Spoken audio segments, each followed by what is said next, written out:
مفتی صاحب میرے سوال یہ کہ نبی کریم صلی اللہ علیہ وسلم کا جنازہ کس نے پڑھوایا تھا؟ نبی کا جنازہ ہوا ہی نہیں ہے. اس میں بہت سی حکمتیں علماء نے بیان کی ہیں. میری نظر میں جو سب سے اہم حکمت ہے وہ یہ ہے کہ نبی جنازہ ہوتا ہے دعائے مغفرت کے لیے، اور نبی کے لیے مغفرت کی دعا کی اجازت نہیں ہے. نبی کا یہ پروٹوکول ہے. کیونکہ مغفرت کا مطلب کیا ہوتا ہے؟ دیکھو نبی پہ ہم درود پڑھتے ہیں، رحمت کی دعا نہیں بھیجتے.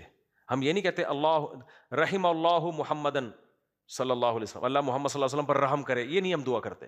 ہم صلی اللہ علیہ وسلم کے اپنے مرحومین کو ہم کہتے ہیں رحمہ اللہ، اللہ ان پر رحم کرے. لیکن نبی پر درود ہے، رحمت نہیں ہے. وجہ کیا ہے کہ وجہ جو سرسری غور سے سمجھ میں آتی ہے وہ یہ ہے کہ رحمت جب ہم لفظ یوز کرتے ہیں تو اس کا مطلب ہوتا ہے اگلا کسی مشکل میں ہے. رحمت میں ترس کا مادہ ہے. کہتے ہیں یار اس پہ رحم کرو. کیا مطلب؟ یہ بڑی قسم پرسی کی حالت میں ہے، اس پہ آپ کیا کریں؟ رحم کریں. یہی ہے نا مطلب. تو یہ میرے اور آپ کے بارے میں تو کہا جا سکتا ہے کہ پتہ نہیں وہاں جا کے قبر میں ہو کیا رہا ہے ہمارے ساتھ، اللہ تو رحم کرنا، ان کے گناہوں کو معاف. نبی کا اللہ نے اتنا اونچا مقام رکھا ہے کہ ہمیں یہ نہیں ہے کہ اللہ نبی پر رحم کر، بلکہ ہمیں یہ کہ درود کہتے ہیں اضافی رحمتیں، اضافی اللہ کی طرف سے اضافی جو پروٹوکول ہے. تو یہ نبی کی شان کے خلاف سمجھا گیا ہے نبی کے لیے رحمت کی دعا کرنا. ضمنی طور پر کہیں ہو تو، لیکن باقاعدہ جو نبی کے لیے الفاظ یوز کرنے کا ہمیں حکم دیا وہ درود ہے، صلی اللہ، صلات کا لفظ ہے، رحمت کا لفظ نہیں ہے. سمجھتے ہو کہ نہیں سمجھتے؟ ہاں اللہ نبی پر رحم کرے گا خود سے، ہمیں اللہ نے درود کا حکم دیا. تو نماز جنازہ جو پڑھا جاتا ہے وہ مغفرت کے لیے، کہ گناہوں کو اللہ معاف کر دے. تو یہ اللہ اور نبی کا معاملہ ہے. ہمیں حکم یہ ہے کہ بھائی نبی کے لیے مغفرت کی دعا تم نہیں کر سکتے، اس لیے کہ اس میں یہ تصور جائے گا گویا معاذ اللہ نبی سے غلطیاں ہوئی ہیں اور خطرہ ہے کہ آگے عذاب نہ ہو جائے تو اللہ سے مغفرت کی دعا مانگو. نہ نہ نہ. تو اس لیے ہر ایک کے لیے جنازہ ہوتا ہے، نبی کے لیے جنازہ نہیں ہوتا. تو نبی کے لیے ہوا کیا ہے؟ درود و سلام پڑھا گیا ہے. آپ صلی اللہ علیہ وسلم کی جو آپ کا جو جسد مبارک ہے وہ رکھا گیا، اور صحابہ کرام جوق در جوق آتے رہے اور درود و سلام پڑھ کے جاتے رہے. اب وہی بات ہے، مثبت سوچو گے تو یہی بات ہے، منفی سوچو گے تو جو صحابہ کے خلاف ہیں، جو بغض نکالتے ہیں، وہ پھر الٹی الٹی باتیں کر رہے ہوتے ہیں، جنازہ نہیں پڑھا اور یہ ہوئے وغیرہ وغیرہ جو فضول باتیں چل رہی ہوتی ہیں.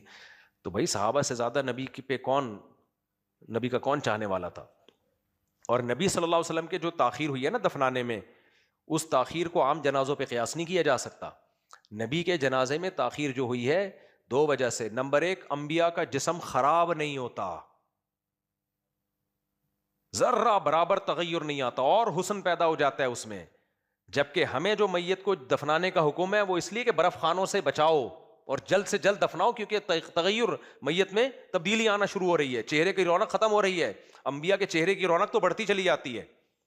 تو وہ اگر کبھی بھی نہ دفنایا جاتا تو بھی نبی صلی اللہ علیہ وسلم کا چہرہ انور اسی طرح چمک رہا ہوتا جیسے زندگی میں، بلکہ اس سے بھی زیادہ.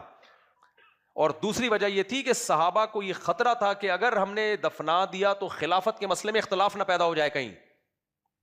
تو خلافت کا مسئلہ یعنی مسلمانوں کا ایک امیر پہلے بن جائے، اس کے بعد ہم جنازہ دفنائیں گے، کیونکہ یہ زیادہ اہم ہے. کیونکہ تلواریں نہ چلنا شروع ہو جاتی نا جب کوئی امیر نہیں ہوتا. نبی کے دنیا سے جاتا ہی کوئی بھی امیر نہیں ہے نا اب.